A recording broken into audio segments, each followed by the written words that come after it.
Hello everyone, welcome to today's video. Today we're looking at a 2011 metallic black Land Rover Freelander. As you'll see as I go around the car here, there's quite a lot of organic matter stuck in any of the creases and window trims.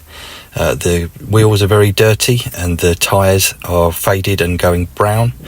As we go around the car, you'll see several areas where there are any scratches. Some are light, some are very deep. With the deep scratches, we won't be able to fully get those out today, like that one right there. That's gone through the clear coat. But we are going to give this car a decon, a deep clean, good polish, and then we're going to finish off with a ceramic coating of the paint and the glass. I'll also be deep cleaning those tyres and putting strong tyre dressing on those to keep them black and protect those going forward.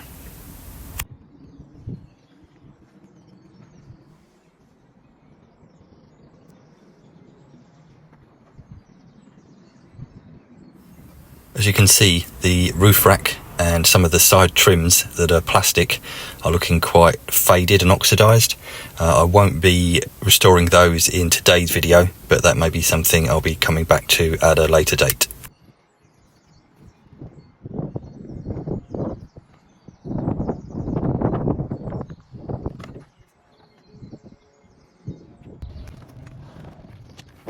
So now the pre-inspection is out of the way, time to get started on the wheels.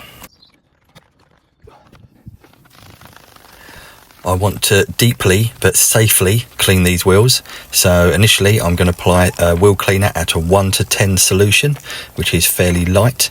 And then I'm going to agitate that with this wheel woolly brush to remove any of the loose dirt that I can.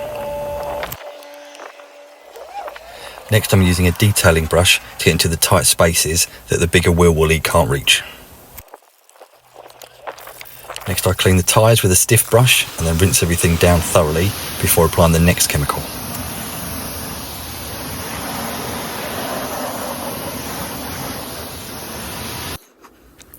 With all the loose dirt removed, I'm now going after the bonded contaminants. These are little iron filings that can come off the brakes and stick into the alloy paint of the wheels. As you can see, when they react, they go purple. And I'm also giving it a bit of a brush as well to agitate this and get into all the tight spaces. This will really deep clean the wheels. Another good rinse, and we'll be coming back to the fallout remover chemical later on as well. Now I'm going to focus on the tyres. This chemical removes all of the excess oil that leaches from the tyre and causes that browning effect. So I'm going to apply this, leave it to dwell for a few seconds and then brush it in, give it a good rinse, and then we've got a perfectly clean cut tyre ready for applying dressing later on.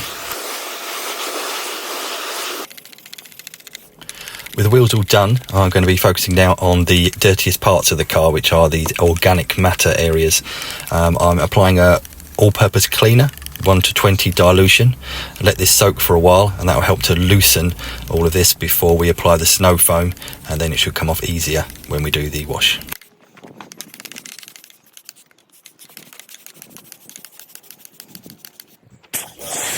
Okay, now the fun part, adding the snow foam. This is quite a strong alkaline snow foam, so I'll apply this to the car. This will also help to get rid of any gunk or organic matter and any previous wax sealants on the car. It will assist to remove those before I polish. I'm going over those parts with the APC solution added with a stiff brush, and then that should get all of that gunk out so it can just rinse away with the rest of the snow foam. One of the main benefits of snow foam is that it loosens and removes any gritty, sharp particulates before we touch the car with a mitt or a sponge. That stops us introducing swirls when we do the contact wash in a short while. Now a thorough rinse of the car will ensure that we've got the majority of the dirt removed before we even touch the car with a sponge or a mitt. All that will be left on the car now is an oily residue, and this can be safely removed using a shampoo and a sponge or a mitt. There's no grit on the car to cause any scratches or swirls. It's very important to ensure that you have clean wash media. I usually wash my mitts in the washing machine after every use. This probably sounds like overkill, but believe me, it makes an amazing difference long term to the quality of your car paint.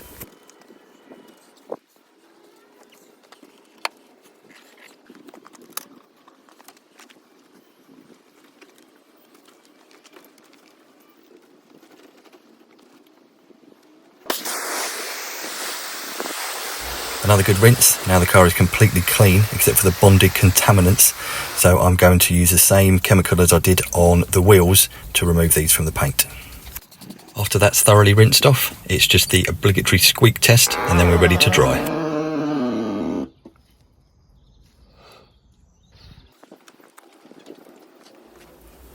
Even after a thorough drying of the car, you're no doubt going to find drips falling out from underneath the wing mirror holders, by the number plate, underneath the headlights. These kind of areas probably need to go around again, just to make sure that everything is absolutely dry before we start the polishing stage.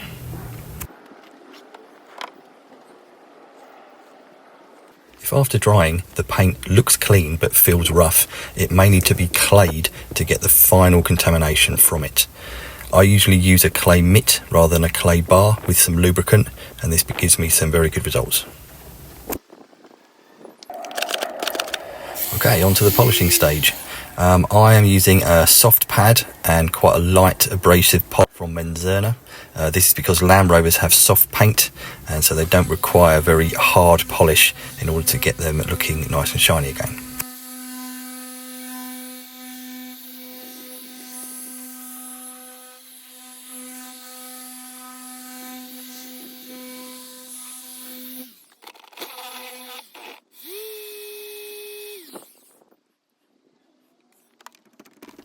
The blue and yellow bucket you may have seen earlier on is a pad cleaner.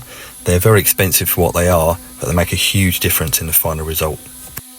After every section I clean, I run the pad over the pad washer, and that means it's absolutely clean for the next application. If your pad gets clogged up with polish, it's just not going to work as it needs to, and you won't get the results on the paintwork. As you might recall at the beginning of the video, around the door handle there were a lot of light scratches. This is usually caused by people holding keys when opening the door, or rings as they open the door. So I'm paying a little bit extra attention to some of these areas to get those scratches out where I can. I can't remove 100% of them, but I hopefully get about 80-90%.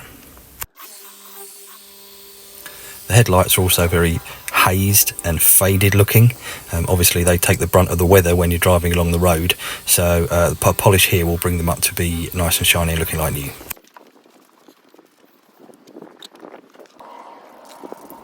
When all the polishing has been finished, I run a prep spray over the whole car. This removes any remaining oils left by the polish before we apply a ceramic coating, and this will ensure we get a strong bond for the coating to the paintwork. Now here you see me applying the ceramic coating. After application, this only needs to be left for around 30 seconds to a minute. It will then react with the paint and either show a kind of sweating beady reaction, or it'll have an oily on water rainbow effect. Once you see that, that gives you the signal that it's time to remove it, and that's the coating applied for that section. I normally work in areas of one panel at a time at most, depending on the heat and humidity around me. Most consumer grade ceramic coatings aren't difficult to apply, but you have to follow the instructions. If you leave them on the paint for too long, then they'll come up with a very blotchy effect, and it's very difficult to get the coating off after it's dried.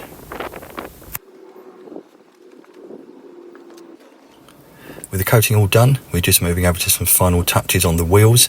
This is a dark side tyre dressing, which will protect the wheels and give them that nice rich black look for a good 3 months or more.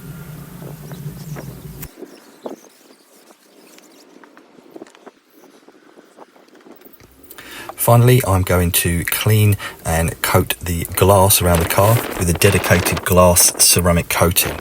I'm using a clay bar to clean the windows as opposed to the clay mitt I used earlier on.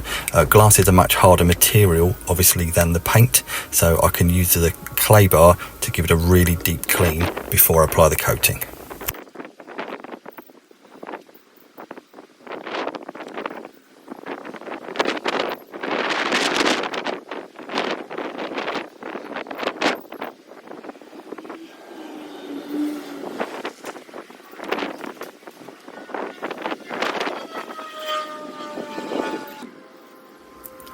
Just to make sure that glass is absolutely pristine, I'm using a glass cleaner to get everything off of the glass before we apply that coating.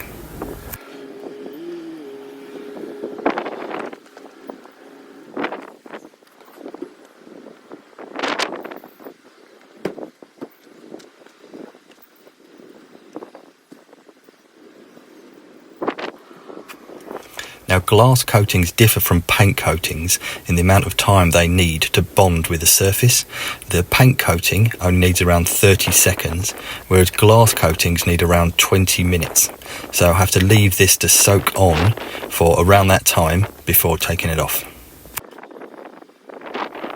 When this is fully bonded and then been wiped away, it leaves a super slick finish on the glass, and it's also extremely water repellent, which increases visibility when driving in the rain.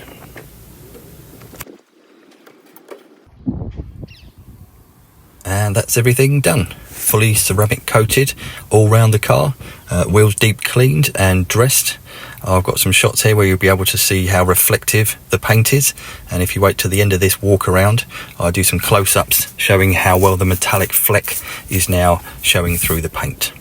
Hope you enjoyed the video, guys. Please let me know what you think in the comments, and I'll see you in the next video. Bye for now.